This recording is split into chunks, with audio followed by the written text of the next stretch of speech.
12 ਮਤੀ 13 ਦੀ 12 ਇਹ ਸਟੱਡੀ ਮੈਨੂੰ ਸਟੱਡੀ ਚੱਲੇਗੀ, ਇਸ ਲਈ ਵਚਨ ਸ਼ਾਇਦ ਜ਼ਿਆਦਾ ਵੀ ਹੋ ਸਕਦਾ, ਪਰ ਜਿੰਨਾ ਚਿਰ ਵੀ ਚਲੋ ਮੈਂ ਸੁਣਾ ਸਕਿਆ ਮੈਂ ਜ਼ਰੂਰ ਤੁਹਾਨੂੰ ਸਿਖਾਵਾਂਗਾ। ਔਰ ਪਲੀਜ਼ ਤੁਸੀਂ ਮੇਰੇ ਨਾਲ ਬਣੇ ਰਹਿਣਾ ਔਰ ਸਿੱਖਣ ਦੀ ਕੋਸ਼ਿਸ਼ ਕਰਨਾ। ਹਾਂਜੀ ਪਲੀਜ਼ ਪੜੋ ਕੋਈ ਭੈਣ। ਮਤੀ 13 ਦੀ 12 ਕਿਉਂਕਿ ਜਿਹਦੇ ਕੋਲੇ ਹੈ ਜਿਹਦੇ ਕੋਲੇ ਹੈ ਉਹਨੂੰ ਦਿੱਤਾ ਜਾਵੇਗਾ ਅਤੇ ਉਹਦਾ ਵਾਧਾ ਹੋਵੇਗਾ। ਪਰ ਜਿਹਦੇ ਕੋਲ ਨਹੀਂ ਹੈ ਉਸ ਤੋਂ ਜੋ ਕੁਝ ਉਹਦੇ ਕੋਲ ਹੈ ਸੋ ਵੀ ਲੈ ਲਿਆ ਜਾਵੇਗਾ। ਸਾਰੇ ਬੋਲੋ ਹਾਲੇਲੂਇਆ। ਇੱਥੇ ਪਰਮੇਸ਼ਰ ਪ੍ਰਭੂ ਯਿਸੂ ਮਸੀਹ ਆਪਣੇ ਚੇਲਿਆਂ ਦੇ ਨਾਲ ਗੱਲ ਕਰ ਰਹੇ ਨੇ ਜੀ, ਔਰ ਗੱਲਾਂ ਕਰਦੇ ਕਰਦੇ ਕੁਝ ਕਹਿ ਰਹੇ ਨੇ। ਕਹਿੰਦੇ ਨੇ ਜਿਹਦੇ ਕੋਲੇ ਜੋ ਹੈ, ਜਿਸ ਬੰਦੇ ਕੋਲੇ ਜਿਹਦੇ ਕੋਲੇ ਕੁਝ ਹੈ ਉਹਨੂੰ ਹੋਰ ਦਿੱਤਾ ਜਾਵੇਗਾ। ਔਰ ਜਿਹਦੇ ਕੋਲੇ, ਅੱਗੇ ਪੜੋ ਕੀ ਹੈ, ਜਿਹਦੇ ਕੋਲੇ ਨਹੀਂ ਹੈ ਉਸ ਤੋਂ ਜੋ ਕੁਝ ਉਹਦੇ ਕੋਲ ਹੈ ਅਤੇ ਉਸ ਤੋਂ ਜੋ ਕੁਝ ਵੀ ਉਹਦੇ ਕੋਲੇ ਪਹਿਲਾਂ ਤੋਂ ਹੈਗਾ ਸੋ ਵੀ ਲੈ ਲਿਆ ਜਾਵੇਗਾ। ਸਾਰੇ ਬੋਲੋ ਹਾਲੇਲੂਇਆ। ਅੱਜ ਸਵਾਲ ਹੈ, ਕਿਹੜੀ ਚੀਜ਼ ਪਰਮੇਸ਼ਵਰ ਸਾਨੂੰ ਦੇਣਾ ਚਾਹੁੰਦੇ ਨੇ ਹੋਰ ਤੇ ਹੋਰ, ਔਰ ਕਿੰਨਾ ਕੋਲੋਂ ਪਰਮੇਸ਼ਵਰ ਕੁਝ ਵਾਪਸ ਲੈ ਲੈਣਗੇ। ਸਾਰੇ ਬੋਲੋ ਹਾਲੇਲੂਇਆ। ਕਿਹੜੀ ਚੀਜ਼ ਹੈ ਜਿਹੜੀ ਪਰਮੇਸ਼ਰ ਸਾਡੇ 'ਚ ਵਧਾਉਣਾ ਚਾਹੁੰਦੇ ਨੇ? ਕਿਹੜੀ ਚੀਜ਼ ਜਿਹੜੀ ਪਰਮੇਸ਼ਰ ਚਾਹੁੰਦੇ ਨੇ ਕਿ ਮੇਰੇ ਬੇਟੀ ਔਰ ਮੇਰੇ ਬੇਟੇ 'ਚ ਚੀਜ਼ ਵੱਧਦੀ ਜਾਵੇ? ਔਰ ਕਿਹੜੀ ਚੀਜ਼ ਹੈ ਕਿ ਉਹਨਾਂ ਲੋਕਾਂ ਦੇ ਵਿੱਚੋਂ ਹੀ ਪਰਮੇਸ਼ਰ ਕੁਝ ਕਿਆ ਤੋਂ ਉਹ ਚੀਜ਼ਾਂ ਵਾਪਸ ਵੀ ਲੈ ਲੈਂਦੇ ਨੇ। ਜਦੋਂ ਅਸੀਂ ਜ਼ਬੂਰਾਂ ਦੀ ਪੋਥੀ ਉਸ ਦੀ 1 ਦੀ 2 ਵਿੱਚ ਪੜ੍ਹਦੇ ਹਾਂ ਤਾਂ ਬਹੁਤ ਹੀ ਜ਼ਬਰਦਸਤ ਗੱਲਾਂ ਉੱਥੇ ਲਿਖੀਆਂ ਨੇ। ਪਲੀਜ਼ ਜ਼ਬੂਰਾਂ ਦੀ ਪੋਥੀ 1 ਦੀ 2 ਪਲੀਜ਼ ਪੜਾਂਗੇ ਅਸੀਂ। ਮੈਂ ਤੁਹਾਨੂੰ ਅੱਜ ਦੱਸਣਾ ਚਾਹੂੰਗਾ ਕਿ ਕਿਹੜੀ ਚੀਜ਼ ਸਾਨੂੰ ਵਧਾਉਣ ਦੀ ਲੋੜ ਹੈ, ਕਿਹੜੀ ਚੀਜ਼ ਅੱਜ ਸਾਡੇ ਜੀਵਨ 'ਚ ਸਾਨੂੰ ਬਹੁਤ ਜ਼ਿਆਦਾ ਵਧਾਉਣੀ ਚਾਹੀਦੀ ਹੈ, ਔਰ ਕਿਹੜੀ ਚੀਜ਼ ਸਾਡੇ ਕੋਲੇ ਹੋਣੀ ਚਾਹੀਦੀ ਹੈ, ਔਰ ਕਿਹੜੀ ਚੀਜ਼ ਹਰ ਦਿਨ ਹਰ ਸਮੇਂ ਸਾਡੇ ਜੀਵਨ 'ਚ ਕੀ ਹੁੰਦੀ ਜਾਵੇ, ਵੱਧਦੀ ਜਾਵੇ। ਸਾਰੇ ਬੋਲੋ ਹਾਲੇਲੂਇਆ। ਆਓ ਪਲੀਜ਼ ਪੜਾਂਗੇ ਜ਼ਬੂਰਾਂ ਦੀ ਪੋਥੀ ਉਸ ਦੀ 1 ਦੀ 2। ਪਰ ਉਹ ਯਹੋਵਾ ਦੀ ਵਿਵਸਥਾ ਵਿੱਚ ਮਗਨ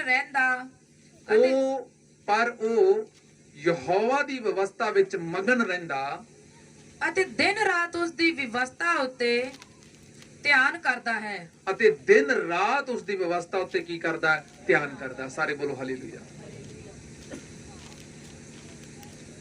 ਜ਼ਬੂਰਾਂ ਦਾ ਲਿਖਣ ਵਾਲਾ ਕਿਸੇ ਬੰਦੇ ਦੀ ਗੱਲ ਕਰ ਰਿਹਾ ਹੈ ਔਰ ਉਸ ਇਨਸਾਨ ਦੇ ਬਾਰੇ ਦੱਸ ਰਿਹਾ ਹੈ। ਉਹਦਾ ਧਿਆਨ ਹਰ ਸਮੇਂ ਵਿਵਸਥਾ ਦੇ ਵਿੱਚ ਲੱਗਿਆ ਰਹਿੰਦਾ ਹੈ, ਅਤੇ ਧਿਆਨ ਹੀ ਨਹੀਂ, ਇੱਥੋਂ ਤੀਕਰ ਦਿਨ ਅਤੇ ਰਾਤ ਉਹ ਉਹਨਾਂ ਵਿਵਸਥਾ ਦੀਆਂ ਗੱਲਾਂ ਕਰਦਾ, ਉਹਦੇ ਵਿੱਚ ਮਗਨ ਰਹਿੰਦਾ ਹੈ। ਤਾਂ ਮੈਂ ਤੁਹਾਨੂੰ ਦੱਸਣਾ ਚਾਹਾਂਗਾ ਮੇਰੇ ਭੈਣ ਤੇ ਭਰਾਓ, ਕੁਝ ਚੀਜ਼ਾਂ ਨੇ ਜਿਹੜੀਆਂ ਸਾਡੀ ਜ਼ਿੰਦਗੀ 'ਚ ਸਾਨੂੰ ਬਹੁਤ ਜ਼ਿਆਦਾ ਵਧਾਉਣ ਦੀ ਲੋੜ ਹੈ। ਕੁਝ ਚੀਜ਼ਾਂ ਨੇ ਜਿਹੜੀਆਂ ਸਾਡੀ ਜ਼ਿੰਦਗੀ ਵਿੱਚ ਲਗਾਤਾਰ ਵੱਧਦੀਆਂ ਜਾਣ। ਔਰ ਸ਼ਾਇਦ ਤੁਸੀਂ ਇਸ ਵਚਨ ਨੂੰ ਪੜ੍ਹ ਕੇ ਸਮਝ ਗਏ ਹੋਵੋਗੇ। ਪਹਿਲੀ ਚੀਜ਼ ਜਿਹੜੀ ਸਾਡੇ ਜੀਵਨ 'ਚ ਬਹੁਤ ਜ਼ਬਰਦਸਤ ਵਧੀ ਹੋਣੀ ਚਾਹੀਦੀ ਹੈ, ਜ਼ਿਆਦਾ ਹੋਣੀ ਚਾਹੀਦੀ ਹੈ, ਉਹ ਹੈਗਾ ਪਰਮੇਸ਼ਵਰ ਦਾ ਵਚਨ, ਜਾਂ ਕਹ ਲਓ ਪਰਮੇਸ਼ਵਰ ਦਾ ਗਿਆਨ। ਸਾਰੇ ਬੋਲੋ ਹਾਲੇਲੂਇਆ। ਪਰਮੇਸ਼ਵਰ ਦਾ ਵਚਨ ਔਰ ਪਰਮੇਸ਼ਵਰ ਦਾ ਗਿਆਨ ਤੁਹਾਡੇ ਅੰਦਰ ਜਾਣਾ ਬਹੁਤ ਜ਼ਰੂਰੀ ਹੈ। ਔਰ ਪਰਮੇਸ਼ਵਰ ਦੇ ਵਚਨ ਨੂੰ ਅਗਰ ਤੁਸੀਂ ਸਿੱਖਣਾ, ਪਰਮੇਸ਼ਵਰ ਦੇ ਗਿਆਨ ਨੂੰ ਅਗਰ ਤੁਸੀਂ ਪ੍ਰਾਪਤ ਕਰਨਾ ਚਾਹੁੰਦੇ ਹੋ, ਤਾਂ ਇਸ ਦੂਸਰੀ ਲਾਈਨ ਨੂੰ ਜਦੋਂ ਧਿਆਨ ਨਾਲ ਪੜੋਗੇ ਉੱਤੇ ਲਿਖਿਆ ਕਿ ਉਹ ਯਹੋਵਾ ਦੀ ਵਿਵਸਥਾ ਦੇ ਵਿੱਚ ਮਗਨ ਰਹਿੰਦਾ ਹੈ ਅਤੇ ਦਿਨ ਰਾਤ ਉਸ ਦੀ ਵਿਵਸਥਾ ਉੱਤੇ ਧਿਆਨ ਕਰਦਾ ਹੈ। ਪਹਿਲੀ ਚੀਜ਼ ਉਸ ਨੂੰ ਪੜਦਾ ਹੈ, ਪਹਿਲੀ ਚੀਜ਼ ਉਸ ਨੂੰ ਹਰ ਸਮੇਂ ਕੋਸ਼ਿਸ਼ ਕਰਦਾ ਕਿ ਮੈਂ ਇਹਨੂੰ ਕਿੰਨਾ ਪੜ ਸਕਾਂ। ਔਰ ਦੂਸਰੀ ਚੀਜ਼ ਉਹ ਕੱਲਾ ਉਹਨੂੰ ਪੜਦਾ ਨਹੀਂ ਹੈਗਾ, ਉਸ ਵਚਨ ਨੂੰ ਪੜਨ ਦੇ ਨਾਲ ਨਾਲ ਉਹਨਾਂ ਵਚਨਾਂ ਤੇ ਇਹ ਇਨਸਾਨ ਧਿਆਨ ਵੀ ਕਰਦਾ ਹੈ। ਸਾਰੇ ਬੋਲੋ ਹਾਲੇਲੂਇਆ। ਅੱਜ ਪਰਮੇਸ਼ਵਰ ਤੁਹਾਨੂੰ ਅਤੇ ਮੈਨੂੰ ਇਸ ਵਚਨ ਦੇ ਦੁਆਰਾ ਤੁਹਾਡੇ ਤੇ ਮੇਰੇ ਨਾਲ ਇੱਕ ਗੱਲਬਾਤ ਕਰ ਰਿਹਾ। ਮੇਰੀ ਬੇਟੀ, ਮੇਰੇ ਬੇਟੇ, ਜੋ ਪਹਿਲੀ ਚੀਜ਼ ਤੇਰੇ ਕੋਲੇ ਜ਼ਬਰਦਸਤ ਤਰੀਕੇ ਨਾਲ ਹੋਣੀ ਚਾਹੀਦੀ ਹੈ ਉਹ ਹੈਗੀ ਹੈ ਪਰਮੇਸ਼ਵਰ ਦਾ ਵਚਨ। ਸਾਰੇ ਬੋਲੋ ਹਾਲੇਲੂਇਆ। ਅੱਗੇ ਵੀ ਲਿਖਿਆ ਸੀ ਜੋ ਹੈ ਉਹ ਹੋਰ ਵੱਧ ਜਾਵੇਗਾ, ਤੇ ਜਿਹਦੇ ਕੋਲੇ ਕੁਝ ਵੀ ਨਹੀਂ ਹੈਗਾ ਉਹ ਵੀ ਲੈ ਲਿਆ ਜਾਵੇਗਾ। ਤੇ ਪਹਿਲੀ ਚੀਜ਼, ਜੇ ਵਚਨ ਹੈਗਾ, ਜੇ ਵਚਨ ਸੁਣ ਰਹੇ ਹੋ, ਜੇ ਵਚਨ ਪੜ ਰਹੇ ਹੋ, ਤਾਂ ਪਲੀਜ਼ ਇਹਨੂੰ ਵਧਾਉਣ ਦੀ ਕੋਸ਼ਿਸ਼ ਕਰੋ, ਸੀਮਤ ਨਾ ਰਹੋ। ਜਿੰਨਾ ਹੋ ਸਕਦਾ ਇਸ ਗਿਆਨ ਨੂੰ ਵਧਾਉਣ ਦੀ ਕੋਸ਼ਿਸ਼ ਕਰੋ, ਜਿੰਨਾ ਹੋ ਸਕਦਾ ਬਾਈਬਲ ਨੂੰ ਪੜਨ ਦੀ ਕੋਸ਼ਿਸ਼ ਕਰੋ, ਜਿੰਨਾ ਹੋ ਸਕਦਾ ਇਹਦੇ ਵਿੱਚ ਮਗਨ ਰਹੋ। ਮੈਂ ਕੱਲ ਮੀਟਿੰਗ ਸੀ ਕਿਸ ਦੇ ਘਰ ਵਿੱਚ, ਮੈਂ ਉਹਨਾਂ ਨੂੰ ਕਹਿ ਰਿਹਾ ਸੀ ਕਿ ਮੇਰੇ ਬੜੇ ਸਵਾਲ ਹੁੰਦੇ ਨੇ, ਪਰ ਅਫਸੋਸ ਦੀ ਗੱਲ ਆ ਸਾਡੀ ਚਰਚ ਦੇ ਕਿਸੇ ਵੀ ਬੰਦੇ ਦੇ ਕੋਈ ਵੀ ਸਵਾਲ ਨਹੀਂ ਹੁੰਦੇ। ਸਵਾਲ ਕਿਹਦੇ ਕੋਲੇ ਹੋਵੇਗਾ? ਸਵਾਲ ਉਸੇ ਕੋਲੇ ਹੋਵੇਗਾ ਜੋ ਬਾਈਬਲ ਨੂੰ ਪੜ੍ਹਦਾ ਹੈ। ਸਵਾਲ ਉਸੇ ਕੋਲੇ ਹੋਵੇਗਾ ਜੋ ਬਾਈਬਲ ਨੂੰ ਰੀਡ ਕਰ ਰਿਹਾ ਹੈ। ਇੱਕ ਵਾਰ ਅਸੀਂ ਕਿਸੇ ਘਰ ਦੇ ਵਿੱਚ ਗਏ ਔਰ ਉਹ ਭੈਣ ਨੂੰ ਮੈਂ ਨਵਾਂ ਨੇਮ ਬਾਈਬਲ ਦਿੱਤੀ। ਮੈਂ ਅਕਸਰ ਕੋਸ਼ਿਸ਼ ਕਰਦਾ, ਤੁਸੀਂ ਵੀ ਕੋਸ਼ਿਸ਼ ਕਰਿਆ ਕਰੋ, ਜਿੱਥੇ ਵੀ ਜਾਓ ਨਵਾਂ ਨੇਮ ਆਪਦੇ ਕੋਲੇ ਰੱਖਿਆ ਕਰੋ। ਡਰਿਆ ਨਾ ਕਰੋ, ਘਬਰਾਇਆ ਨਾ ਕਰੋ, ਗੱਲਬਾਤ ਕਰਕੇ ਜ਼ਰੂਰ ਨਵਾਂ ਨੇਮ ਦਿਆ ਕਰੋ। ਮੈਂ ਉਸ ਭੈਣ ਨੂੰ ਨਵਾਂ ਨੇਮ ਫੜਾ ਕੇ ਆਇਆ। ਮਹੀਨੇ ਬਾਅਦ ਅਸੀਂ ਫਿਰ ਉਸ ਘਰ ਦੇ ਵਿੱਚ ਮੀਟਿੰਗ ਕਰਨ ਗਏ ਤੇ ਉਸ ਭੈਣ ਨੇ ਪ੍ਰੇਅਰ ਤੋਂ ਬਾਅਦ ਮੇਰੇ ਤੋਂ 4-5 ਸਵਾਲ ਪੁੱਛੇ। ਉਸ ਦਾ ਪਹਿਲਾ ਸਵਾਲ ਸੀ, ਪਾਸਟਰ ਜੀ ਬਪਤਿਸਮਾ ਕੀ ਹੁੰਦਾ ਹੈ? ਦੂਸਰਾ ਸਵਾਲ ਸੀ, ਪਵਿੱਤਰ ਆਤਮਾ ਕੀ ਹੁੰਦੀ ਹੈ? ਸਾਰੇ ਬੋਲੋ ਹਾਲੇਲੂਇਆ। ਇਸ ਦਾ ਮਤਲਬ ਉਹ ਭੈਣ ਬਾਈਬਲ ਨੂੰ ਕੀ ਕਰ ਰਹੀ ਸੀ? ਕੀ ਕਰ ਰਹੀ ਸੀ? ਸਾਰੇ ਬੋਲੋ ਹਾਲੇਲੂਇਆ। ਸਾਡੇ ਸਵਾਲ ਕਿਉਂ ਨਹੀਂ ਹੈਗੇ? ਸਾਨੂੰ ਸਵਾਲ ਅਸੀਂ ਕਿਉਂ ਨਹੀਂ ਪੁੱਛਦੇ ਅੱਜ ਆਪਣੇ ਪਾਸਟਰਸ ਤੋਂ? ਕਿਉਂਕਿ ਅਸੀਂ ਬਾਈਬਲ ਪੜ੍ਹਨੀ ਛੱਡ ਦਿੱਤੀ ਹੈ। ਸਾਰੇ ਬੋਲੋ ਹਾਲੇਲੂਇਆ। ਇੰਟਰਨੈਟ ਦਾ ਗਿਆਨ ਕੁਛ ਨਹੀਂ ਕਰੇਗਾ। ਇੰਟਰਨੈਟ ਦੇ ਵਿੱਚ ਉਹ ਇਨਫੋਰਮੇਸ਼ਨ ਨਹੀਂ ਮਿਲਣੀ ਜੋ ਤੁਹਾਨੂੰ ਬਾਈਬਲ ਦੇ ਸਕਦੀ ਹੈ। ਸਾਰੇ ਬੋਲੋ ਹਾਲੇਲੂਇਆ। ਇਸ ਲਈ ਖੁਦ ਇਹਨੂੰ ਪੜੋ, ਖੁਦ ਪੜ੍ਹ ਕੇ ਆਪਣੇ ਦਾਸਾਂ ਤੋਂ ਪੁੱਛੋ। ਹੋ ਸਕੇ ਤਾਂ ਇੰਟਰਨੈਟ ਦੀ ਹੈਲਪ ਵੀ ਲਓ, ਕੋਈ ਚੱਕਰ ਨਹੀਂ, ਪਰ ਇੱਕ ਜਗ੍ਹਾ ਤੇ ਸੀਮਤ ਨਾ ਰਹੋ। 3-4 ਜਗ੍ਹਾ ਤੋਂ ਪੁੱਛ ਕੇ ਫਿਰ ਉਸ ਗੱਲ ਦਾ ਅਸਰ ਕੱਢੋ। ਸਾਰੇ ਬੋਲੋ ਹਾਲੇਲੂਇਆ। ਵਿਵਸਥਾ ਵਿੱਚ ਵੀ ਲਿਖਿਆ ਹੋਇਆ, ਜਦੋਂ ਵਿਵਸਥਾ ਪਰਮੇਸ਼ਰ ਨੇ ਆਪਣੇ ਬੱਚਿਆਂ ਨੂੰ ਦਿੱਤੀ, ਜਦੋਂ ਵਿਵਸਥਾ ਮੂਸਾ ਦੇ ਦੁਆਰਾ ਪਰਮੇਸ਼ਰ ਨੇ ਦਿੱਤੀ, ਤਾਂ ਵਿਵਸਥਾ ਸਾਰ 11:18 ਵਿੱਚ ਵੀ ਕੁਝ ਗੱਲਾਂ ਲਿਖੀਆਂ ਗਈਆਂ ਸੀ। ਪਲੀਜ਼ ਇੱਕ ਵਾਰੀ ਉਹਨੂੰ ਵੀ ਪੜ੍ਹ ਦਿਓ। ਵਿਵਸਥਾ 11:18, ਵਿਵਸਥਾ ਸਾਰ 11:18।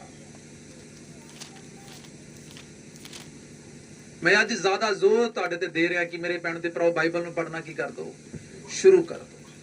ਹਾਂਜੀ ਪੜ੍ਹੋ ਜੀ।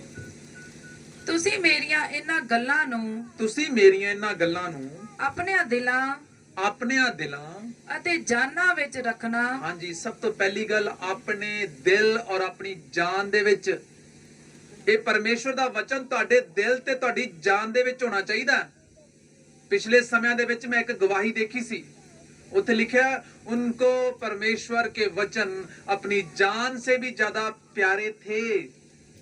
ਉਹਨਾਂ ਨੇ ਬਾਈਬਲਾਂ ਨੂੰ ਛਾਪਣ ਦੇ ਲਈ ਆਪਣੀਆਂ ਜ਼ਿੰਦਗੀਆਂ ਵਾਰ ਦਿੱਤੀਆਂ। ਬਾਈਬਲਾਂ ਨੂੰ ਇੰਗਲਿਸ਼ ਤੋਂ ਹਿੰਦੀ ਟ੍ਰਾਂਸਲੇਸ਼ਨ ਕਰਨ ਦੇ ਲਈ, ਹਿਬਰੂ ਤੋਂ ਇੰਗਲਿਸ਼ ਟ੍ਰਾਂਸਲੇਸ਼ਨ ਕਰਨ ਦੇ ਲਈ ਉਹਨਾਂ ਨੂੰ ਆਪਣੀਆਂ ਜਾਨਾਂ ਦਾ ਕੀ ਕਰਨਾ ਪਿਆ? ਸੌਦਾ ਕਰਨਾ ਪਿਆ। ਸਾਰੇ ਬੋਲੋ ਹਾਲੇਲੂਇਆ। ਜਦੋਂ ਮੈਂ ਉੱਥੇ ਪੜਿਆ, ਉੱਥੇ ਲਿਖਿਆ ਕਈਆਂ ਨੂੰ ਬਾਈਬਲ ਦੇ ਪਿੱਛੇ ਖੰਬੇ ਨਾ ਬੰਨ ਕੇ ਜਿੰਦਾ ਅੱਗ ਲਾ ਦਿੱਤੀ।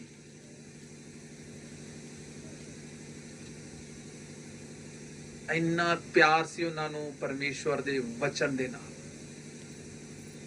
ਸਾਰੇ ਬੋਲੋ ਹਾਲੇਲੂਇਆ। ਤੇ ਉਹ ਪਿਆਰ ਅੱਜ ਸਾਨੂੰ ਤੇ ਤੁਹਾਨੂੰ ਤੇ ਮੈਨੂੰ ਇਸ ਵਿਵਸਥਾ ਦੇ ਨਾਲ ਹੋਣਾ ਬਹੁਤ ਜ਼ਰੂਰੀ ਹੈ।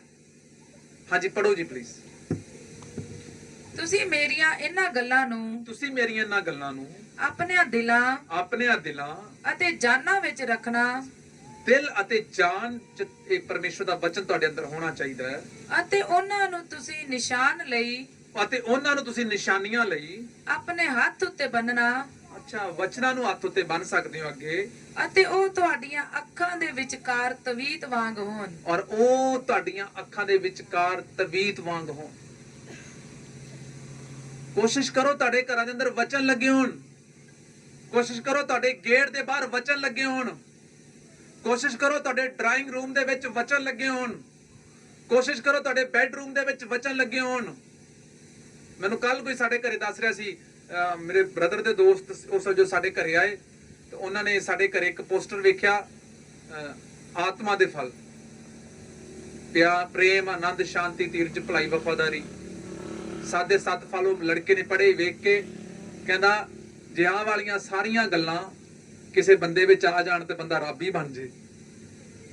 ਸਾਰੇ ਬੋਲੋ ਹਾਲੇਲੂਇਆ। ਵਚਨ ਨੇ ਉਹਦੇ ਨਾਲ ਕੀ ਕੀਤੀ? ਗੱਲ ਕੀਤੀ। ਅੱਜ ਭੈਣ ਦੇ ਭਰਾਓ, ਜ਼ਰੂਰਤ ਹੈ ਸਾਡੇ ਘਰਾਂ ਦੇ ਅੰਦਰ ਕੀ ਹੋਣੇ ਚਾਹੀਦੇ ਆ? ਪਰਮੇਸ਼ਵਰ ਦਾ ਕੀ ਹੋਣਾ ਚਾਹੀਦਾ? ਵਚਨ। ਹਾਂਜੀ, ਹੋਰ ਅੱਗੇ ਪੜ੍ਹ ਸਕਦੇ ਹੋ। ਤੁਸੀਂ ਆਪਣੇ ਘਰ ਬੈਠੇ, ਘਰਾਂ ਵਿੱਚ ਬੈਠੇ, ਰਾਹ ਚੱਲਦੇ, ਲੰਮੇ ਪਏ ਅਤੇ ਉੱਠਦੇ ਹੋਏ ਇਹਨਾਂ ਗੱਲਾਂ ਦਾ ਆਪਣੇ ਬੱਚਿਆਂ ਨਾਲ ਚਰਚਾ ਕਰਕੇ ਸਿਖਾਓ। ਆਪਣੇ ਬੱਚਿਆਂ ਨਾਲ ਚਰਚਾ ਕਰਕੇ ਸਿਖਾਓ। ਮੈਂ ਤੁਹਾਨੂੰ 100% ਦੱਸਦਾ, 70 ਤੋਂ 95% ਲੋਕ ਆਪਣੀ ਚਰਚ ਦੇ ਮਸੀਹ ਲੋਕ ਕੋਈ ਗੱਲ ਵਚਨ ਦੀ ਕਰੇ ਨਹੀਂ ਕਰਦੇ। ਮਨਾਹੀ ਹੈ। ਨਾ ਉਹ ਆਪਣੇ ਬੱਚਿਆਂ ਨਾਲ ਵਚਨ ਦੀ ਗੱਲ ਕਰਨ, ਨਾ ਉਹ ਆਪਣੇ ਘਰ ਵਾਲੇ ਨਾਲ ਵਚਨ ਦੀ ਗੱਲ ਕਰਨ। ਔਰ ਇਹ ਬਹੁਤ ਅਫਸੋਸ ਦੀ ਗੱਲ ਹੈ। ਇੱਕ ਵਾਰੀ ਮੈਂ ਸ਼ਾਇਦ ਤੁਹਾਨੂੰ ਪਹਿਲਾਂ ਵੀ ਵਚਨ ਦੀ ਗੱਲ, ਇੱਕ ਵਚਨ ਸੁਣਾਉਣ ਦੀ ਗੱਲ ਸੁਣਾਈ ਸੀ ਘਰੇ। ਇੱਕ ਵਾਰ ਪਾਸਟਰ ਜੀ, ਅੰਮ੍ਰਿਤਸਰ ਦੀ ਗੱਲ ਹੈ, ਇੱਕ ਵਾਰ ਪਾਸਟਰ ਜੀ ਕਿਸੇ ਦੇ ਘਰੇ ਜਾ ਰਹੇ ਸੀ। ਜਦੋਂ ਉਹਨਾਂ ਦੇ ਘਰੇ ਐਂਟਰ ਹੋ ਗਏ ਤਾਂ ਗੇਟ ਖੁੱਲਾ ਸੀ। ਜਦੋਂ ਪਾਸਟਰ ਜੀ ਅੰਦਰ ਚਲੇ ਗਏ ਤਾਂ ਇੱਕ ਮਾਂ ਆਪਣੀ ਲੜਕੀ ਨੂੰ ਟੈਲੀਫੋਨ ਦੇ ਉੱਤੇ ਕੀ ਸੁਣਾ ਰਹੀ ਸੀ? ਵਚਨ ਸੁਣਾ ਰਹੀ ਸੀ। ਔਰ 15 ਮਿੰਟ ਤੋਂ 20 ਮਿੰਟ ਉਸ ਭੈਣ ਨੇ ਟੈਲੀਫੋਨ ਤੇ ਆਪਣੀ ਲੜਕੀ ਨੂੰ ਕੀ ਸੁਣਾਇਆ? ਵਚਨ ਸੁਣਾਇਆ। ਔਰ ਪਾਸਟਰ ਜੀ ਆਰਾਮ ਨਾਲ ਜਾ ਕੇ ਬੈਠ ਗਏ। ਔਰ ਜਦੋਂ ਉਸ ਭੈਣ ਨੇ ਵਚਨ ਸੁਣਾਤਾ, ਟੈਲੀਫੋਨ ਰੱਖਿਆ ਤੇ ਉਹਨੇ ਆਖਿਆ, ਭਾਜੀ ਤੁਸੀਂ ਕਦੋਂ ਆਏ ਹੋ? ਤੇ ਭਾਜੀ ਕਹਿੰਦੇ, ਭੈਣ ਜੀ ਮੈਂ ਉਦੋਂ ਦਾ ਆਇਆ ਜਦੋਂ ਤੁਸੀਂ ਕੀ ਸੁਣਾ ਰਹੇ ਸੀ? ਵਚਨ ਸੁਣਾ ਰਹੇ ਸੀ। ਅਸੀਂ ਵਚਨ ਸੁਣਾਉਂਦੇ ਨਹੀਂ ਆ, ਅਸੀਂ ਤਾਂ ਡਰਦੇ ਆ ਵਚਨ ਸੁਣਾਉਣ ਤੋਂ। ਪਰ ਇਹ ਖਰਾਈ ਔਰ ਸੱਚਾਈ ਵਾਲਾ ਜੀਵਨ ਨਹੀਂ ਹੈਗਾ। ਜੋ ਇਨਸਾਨ ਵਚਨ ਦੇ ਨਾਲ ਨਹੀਂ ਖੜਦਾ, ਉਹ ਪਰਮੇਸ਼ਵਰ ਦੇ ਨਾਲ ਨਹੀਂ ਖੜਦਾ। ਜੋ ਇਨਸਾਨ ਵਚਨ ਨੂੰ ਸੁਣ ਕੇ ਵੀ ਉਹਦਾ ਇਨਕਾਰ ਕਰ ਰਿਹਾ, ਉਹ ਪਰਮੇਸ਼ਵਰ ਦਾ ਨਹੀਂ ਹੈ, ਉਹ ਸੰਸਾਰ ਦਾ ਹੈ। ਅਤੇ ਹਜੇ ਤੱਕ ਉਹਦੇ ਅੰਦਰ ਕਿਹੜੀਆਂ ਗੱਲਾਂ ਨੇ? ਸੰਸਾਰਿਕ। ਜਿਵੇਂ ਇਸ ਭੈਣ ਨੇ ਹੁਣ ਗਵਾਹੀ ਸੁਣਾਈ ਸੀ ਕਿ ਮੈਂ ਸੰਸਾਰਿਕ ਗੱਲਾਂ ਨੂੰ ਛੱਡ ਕੇ ਆਤਮਿਕ ਗੱਲਾਂ ਨੂੰ ਫੜ ਲਿਆ ਔਰ ਮੇਰੇ ਪਰਮੇਸ਼ਰ ਨੇ ਮੇਰੀ ਬਾਹ ਫੜ ਲਈ। ਸਾਡਾ ਪਰਮੇਸ਼ਰ ਵੀ ਸਾਡੀ ਬਾਹ ਉਦੋਂ ਹੀ ਫੜਦਾ ਹੈ ਜਦੋਂ ਅਸੀਂ ਸੰਸਾਰਿਕ ਗੱਲਾਂ ਤੋਂ ਪਾਸੇ ਹੋ ਜਾਂਦੇ ਆ, ਸੰਸਾਰਿਕ ਪ੍ਰੋਗਰਾਮਾਂ ਤੋਂ ਪਾਸੇ ਹੋ ਜਾਂਦੇ ਆ। ਬਹੁਤ ਅਫਸੋਸ ਦੀ ਗੱਲ ਹੈ, ਤੁਹਾਡੇ ਵਿੱਚੋਂ ਕਈ ਅਜੇ ਬੈਠੇ ਨੇ ਕਹਿਣ ਤੇ ਵੀ ਵੋਟਾਂ ਪਾਉਣ ਗਏ, ਕਹਿਣ ਤੇ ਵੀ ਇਨਸਾਨਾਂ ਦੀ ਸਪੋਰਟ ਕਰਨ ਗਏ। ਉਹਨਾਂ ਨੂੰ ਇਹ ਟੈਨਸ਼ਨ ਸੀ ਕਿ ਮੇਰੀ ਵੋਟ ਪਵੇ ਜਾਂ ਨਾ ਪਵੇ, ਇਹ ਟੈਨਸ਼ਨ ਸੀ। ਪਰ ਇਹ ਟੈਨਸ਼ਨ ਨਹੀਂ ਸੀ ਕਿ ਮੇਰੀ ਹਜ਼ੂਰੀ ਚਰਚ ਵਿੱਚ ਲੱਗੇ ਜਾਂ ਨਾ ਲੱਗੇ। ਇੰਨਾ ਕੁ ਤਾਂ ਤੁਹਾਡੇ ਜੀਵਨ 'ਚ ਵਚਨ ਕੰਮ ਕਰ ਰਿਹਾ, ਇੰਨਾ ਕੁ ਤਾਂ ਤੁਸੀਂ ਪਰਮੇਸ਼ਵਰ ਨੂੰ ਅੱਗੇ ਰੱਖਣ ਵਾਲੇ ਹੋ। ਸਿੱਧੀ ਗੱਲ ਹੈ ਜੀ, ਗੱਲਾਂ ਸੁਣਾਉਣੀਆਂ ਔਰ ਗਿਆਨ ਪ੍ਰਾਪਤ ਕਰਨਾ ਇਹ ਬੜੀਆਂ ਚੰਗੀਆਂ ਲੱਗਦੀਆਂ। ਪ੍ਰਚਾਰ ਤਾਂ ਸਾਰੇ ਹੀ ਕਰ ਲੈਂਦੇ ਨੇ, ਪਰ ਕੀ ਤੁਹਾਡੀ ਜ਼ਿੰਦਗੀ ਵਾਕਈ ਤੁਹਾਡੇ ਪ੍ਰਚਾਰ ਕਰ ਰਹੀ ਹੈ? ਕੀ ਤੁਹਾਡੀ ਜ਼ਿੰਦਗੀ ਤੁਹਾਡੇ ਮਹੱਲੇ 'ਚ ਪ੍ਰਚਾਰ ਕਰ ਰਹੀ ਹੈ? ਕੀ ਤੁਹਾਡਾ ਜੀਵਨ ਤੁਹਾਡੇ ਸਭ ਤੋਂ ਪਹਿਲਾਂ ਤੁਹਾਡੀ ਗਲੀ 'ਚ ਪ੍ਰਚਾਰ ਕਰ ਰਿਹਾ? ਕੀ ਤੁਹਾਡਾ ਜੀਵਨ ਤੁਹਾਡੇ ਘਰ ਦੇ ਵਿੱਚ ਪ੍ਰਚਾਰ ਕਰ ਰਿਹਾ? ਕਿ ਕੀ ਤੁਸੀਂ ਆਪਣੀ ਲੜਕੀ ਨੂੰ ਅੱਧਾ ਘੰਟਾ ਟੈਲੀਫੋਨ ਤੇ ਵਚਨ ਸੁਣਾ ਰਹੇ ਹੋ? ਕੀ ਤੁਸੀਂ ਆਪਣੇ ਬੇਟੇ ਨੂੰ ਧੱਕੇ ਨਾਲ ਬਿਠਾ ਕੇ ਉਹਨੂੰ ਪਰਮੇਸ਼ਵਰ ਦੇ ਵਚਨ ਦੇ ਵਿੱਚੋਂ ਗੱਲਾਂ ਕਰਦੇ ਹੋ? ਤੇ ਮੈਂ ਤੁਹਾਨੂੰ ਦੱਸਾਂ, ਗਿਆਨ ਹੋਵੇਗਾ ਤਾਂ ਗੱਲ ਕਰੋਗੇ, ਵਚਨ ਪੜ੍ਹਦੇ ਹੋਵੋਗੇ ਤਾਂ ਵਚਨ ਦੀ ਗੱਲ ਕਰੋਗੇ। ਤੇ ਜਦੋਂ ਅੰਦਰ ਹੀ ਕੁਝ ਨਹੀਂ ਹੈਗਾ ਤੇ ਬਾਹਰ ਕਿੱਥੋਂ ਕੀ ਨਿਕਲੇਗਾ? ਸਾਰੇ ਬੋਲੋ ਹਾਲੇਲੂਇਆ। ਇਸੇ ਲਈ ਪਰਮੇਸ਼ਵਰ ਨੇ ਕਿਹਾ ਤੁਸੀਂ ਆਪਣੇ ਘਰ ਬੈਠੇ, ਸਭ ਤੋਂ ਪਹਿਲਾਂ ਆਪਣੇ ਘਰੇ ਬੈਠੇ ਪਰਮੇਸ਼ਵਰ ਦੀਆਂ ਗੱਲਾਂ ਤੁਹਾਡੇ ਜੀਵਨ 'ਚ ਹੋਣ। ਉਸ ਤੋਂ ਬਾਅਦ ਰਾਹ ਚੱਲਦੇ ਸਫ਼ਰ ਦੇ ਵਿੱਚ, ਦੂਸਰਾ ਲੰਮੇ ਪਏ, ਜਦੋਂ ਸੌਂਦੇ ਹੋ, ਲੇਟਦੇ ਹੋ ਔਰ ਉੱਠਦੇ ਹੋਏ, ਇਹਦਾ ਮਤਲਬ ਸੁਬਾਹ ਇਹਨਾਂ ਗੱਲਾਂ ਦਾ ਆਪਣੇ ਬੱਚਿਆਂ ਦੇ ਨਾਲ ਚਰਚਾ ਕਰਕੇ ਉਹਨਾਂ ਨੂੰ ਕੀ ਕਰੋ? ਅੱਗੇ ਲਿਖਿਆ ਸਿਖਾਓ। ਉਹ ਖੁਦ ਨਹੀਂ ਸਿੱਖਣਗੇ, ਇੱਥੇ ਤਾਂ ਜ਼ੋਰ ਹੀ ਪਾਸਟਰਾਂ ਤੇ ਦਿੱਤਾ ਗਿਆ। ਮੇਰਾ ਨਾਮ ਲੈ ਲੈ ਕੇ ਬੱਚਿਆਂ ਨੂੰ ਡਰਾਈ ਜਾਂਦੇ ਨੇ, ਮੇਰਾ ਨਾਮ ਲੈ ਲੈ ਕੇ ਉਹਨਾਂ ਨੂੰ ਸਿਖਾਈ ਜਾਂਦੇ ਨੇ, ਮੇਰਾ ਨਾਮ ਲੈ ਲੈ ਕੇ ਤੁਸੀਂ ਕਹੋ ਪਾਸਟਰ ਜੀ, ਤੁਸੀਂ ਕਹੋ। ਪੁੱਛਣ ਵਾਲੇ ਜੰਮੇ ਤੁਸੀਂ ਤੇ ਸੰਭਾਲਾਂ ਮੈਂ। ਸਾਰੇ ਬੋਲੋ ਹਾਲੇਲੂਇਆ। ਮੇਰਾ ਕੰਮ ਨਹੀਂ ਹੈ, ਮੇਰਾ ਕੰਮ ਹੈ ਤੁਹਾਨੂੰ ਸਿਖਾਉਣਾ। ਸਾਰੇ ਬੋਲੋ ਹਾਲੇਲੂਇਆ। ਤੇ ਤੁਹਾਡਾ ਕੰਮ ਆ ਆਪਣੇ ਬੱਚਿਆਂ ਨੂੰ ਖੁਦ ਸਿਖਾਉਣਾ। ਸਾਰੇ ਬੋਲੋ ਹਾਲੇਲੂਇਆ। ਬਾਈਬਲ ਤਾਂ ਇਹੀ ਦੱਸਦੀ ਹੈ, ਬਾਈਬਲ ਇਹੀ ਦੱਸ ਰਹੀ ਹੈ। ਤੁਸੀਂ ਆਪਣੇ ਬੱਚਿਆਂ ਨੂੰ ਸਿਖਾਓ। ਅਗਰ ਤੁਸੀਂ ਸਿਖਾਉਣ ਵਿੱਚ ਫੇਲ ਹੋ ਰਹੇ ਹੋ, ਤੁਹਾਡੇ ਅੰਦਰ ਕੁਝ ਨਹੀਂ ਹੈ। ਅਗਰ ਤੁਸੀਂ ਵਚਨ ਸਿਖਾਉਣ ਵਿੱਚ ਫੇਲ ਹੋ ਰਹੇ ਹੋ, ਤੇ ਮੈਂ ਤੁਹਾਨੂੰ ਦੱਸਾਂ, ਤੁਹਾਡਾ ਜੀਵਨ ਤੁਹਾਡੇ ਬੱਚਿਆਂ ਨੂੰ ਪ੍ਰਭਾਵ ਨਹੀਂ ਕਰ ਰਿਹਾ। ਤੁਹਾਡੇ ਜੀਵਨ 'ਚ ਉਹਨਾਂ ਨੂੰ ਕੁਝ ਨਹੀਂ ਵੇਖਣ ਨੂੰ ਮਿਲ ਰਿਹਾ। ਮੈਂ ਤੁਹਾਨੂੰ ਇੱਕ ਹੋਰ ਗੱਲ ਦਾ, ਉਹ ਸ਼ਾਇਦ ਕਹਿੰਦੇ ਹੋਣੇ ਆ, ਮੇਰੀ ਮਾਂ ਨੇ ਕੀ ਖੱਟ ਲਿਆ ਦੁਆਵਾਂ ਕਰ ਕਰਕੇ ਜਿਹੜਾ ਮੈਨੂੰ ਮਿਲ ਜੂ, ਮੇਰੇ ਪਿਓ ਨੇ ਕੀ ਖੱਟ ਲਿਆ ਜਾ ਜਾ ਕੇ ਚਰਚ ਜਿਹੜਾ ਮੈਨੂੰ ਮਿਲ ਜੂ। ਕਿਉਂਕਿ ਸਾਡਾ ਜੀਵਨ ਉਹਨਾਂ ਨੂੰ ਕੁਝ ਦੱਸ ਹੀ ਨਹੀਂ ਰਿਹਾ, ਸਾਡਾ ਜੀਵਨ ਉਹਨਾਂ ਨੂੰ ਕੁਝ ਸਿਖਾ ਨਹੀਂ ਰਿਹਾ। ਇਸੇ ਕਰਕੇ ਉਹਨਾਂ ਦਾ ਕੋਈ ਵੀ ਇੰਟਰਸਟ ਨਹੀਂ ਹੈ। ਇੱਕ ਵਾਰ ਦੀ ਗੱਲ ਹੈ, ਇੱਕ ਪਰਿਵਾਰ ਇੱਕ ਪਾਸਟਰ ਦੀ ਫੈਮਿਲੀ ਨਾਲ ਰਹਿ ਰਹੇ ਸੀ ਕਿਰਾਏ ਤੇ ਦੋਵੇਂ ਪਰਿਵਾਰ ਸੇਵਾ ਕਰਦੇ ਸੀ। ਸਾਰੇ ਬੋਲੋ ਹਾਲੇਲੂਇਆ। ਤੇ ਉਹਦੀ ਮੰਮੀ ਨੇ ਉਹਦੇ ਮੁੰਡੇ ਨੂੰ ਕਿਹਾ, ਕਹਿੰਦਾ ਬੇਟਾ ਮੈਂ ਵੀ ਚਾਹਣੀ ਹੈ ਕਿ ਤੂੰ ਪਾਸਟਰ ਬਣ ਜਾ। ਉਹ ਕਹਿੰਦਾ ਮੰਮੀ ਕੋਈ ਹੋਰ ਕੰਮ ਦੇ ਦੇ, ਮੈਂ ਨਹੀਂ ਬਣਨਾ ਪਾਸਟਰ, ਕਿਉਂਕਿ ਮੈਂ ਆਪਣੇ ਵਾਲੇ ਪਾਸਟਰ ਦੇ ਹਾਲ ਵੇਖੇ ਆ। ਸਾਰੇ ਬੋਲੋ ਹਾਲੇਲੂਇਆ। ਇਹੋ ਜਿਹਾ ਤਾਂ ਅਸੀਂ ਸਿਖਾ ਰਹੇ ਹਾਂ ਆਪਣੇ ਬੱਚਿਆਂ ਨੂੰ, ਇਹੋ ਜਿਹਾ ਅਸੀਂ ਦਿਖਾ ਰਹੇ ਹਾਂ ਆਪਣੇ ਬੱਚਿਆਂ ਨੂੰ। ਉਹ ਦੁਆਵਾਂ ਕਰਨ ਨਾਲ ਬੱਚੇ ਨਹੀਂ ਬਦਲਦੇ, ਫਾਸਟਿੰਗਾਂ ਰੱਖਣ ਨਾਲ ਬੱਚੇ ਨਹੀਂ ਬਦਲਦੇ। ਪਹਿਲਾਂ ਉਹਨਾਂ ਦੇ ਅੰਦਰ ਪਰਮੇਸ਼ਵਰ ਦੇ ਵਚਨ ਦਾ ਬੀਜ ਲਾਓ। ਸਾਰੇ ਬੋਲੋ ਹਾਲੇਲੂਇਆ। ਹੁਣ ਬੀਜ ਤੁਸੀਂ ਲਾਇਆ ਨਹੀਂ ਤੇ ਪਾਈਆਂ ਇਹਨੇ ਪਾਣੀ ਦੇ ਫੁਫਾਰੇ ਉਹਨਾਂ ਤੇ, ਜ਼ਮੀਨ ਨੂੰ ਤੁਸੀਂ ਗਿੱਲਾ ਕਰ ਰਹੇ ਹੋ, ਪਾਣੀ ਪਾ ਰਹੇ ਹੋ।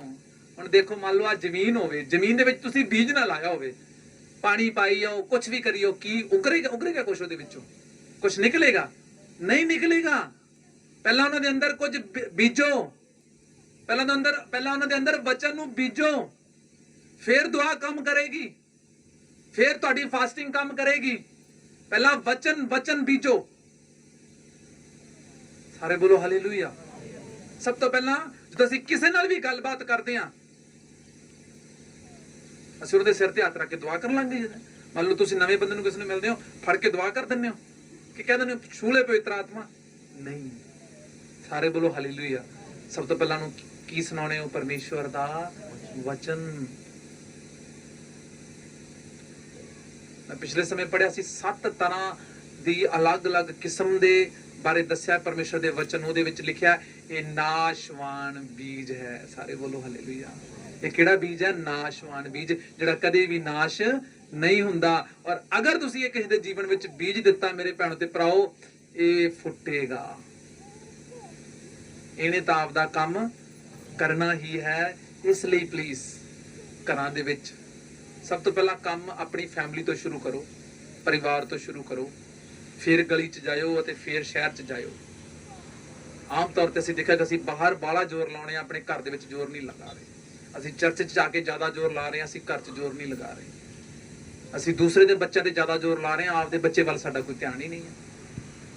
ਦੂਸਰੇ ਦੀ ਜ਼ਿੰਦਗੀ 'ਚ ਅਸੀਂ ਜ਼ਿਆਦਾ ਦੇਖ ਰਹੇ ਹਾਂ, ਆਪਦੀ ਫੈਮਿਲੀ ਬਾਰੇ ਸਾਨੂੰ ਕੁਝ ਪਤਾ ਹੀ ਨਹੀਂ ਹੈ। ਸਭ ਤੋਂ ਪਹਿਲਾਂ ਦੇਖੋ ਤੁਹਾਡੇ ਬੇਟਾ, ਤੁਹਾਡੀ ਬੇਟੀ ਦਾ ਕੀ ਹਾਲ ਹੈ, ਤੁਹਾਡੀ ਵਾਈਫ ਦਾ ਕੀ ਹਾਲ ਹੈ। ਸਭ ਤੋਂ ਪਹਿਲਾਂ ਦੇਖੋ ਤੁਹਾਡਾ ਕੀ ਹਾਲ ਹੈ। ਪਹਿਲਾਂ ਖੁਦ ਆਪਣੇ ਆਪ ਨੂੰ ਵਚਨ ਦੇ ਵਿੱਚ ਸਥਿਰ ਕਰੋ, ਫਿਰ ਆਪਣੀ ਵਾਈਫ ਦੇ ਨਾਲ ਗੱਲਬਾਤ ਕਰੋ, ਔਰ ਬੱਚਿਆਂ ਦਾ ਧਿਆਨ ਰੱਖੋ। ਔਰ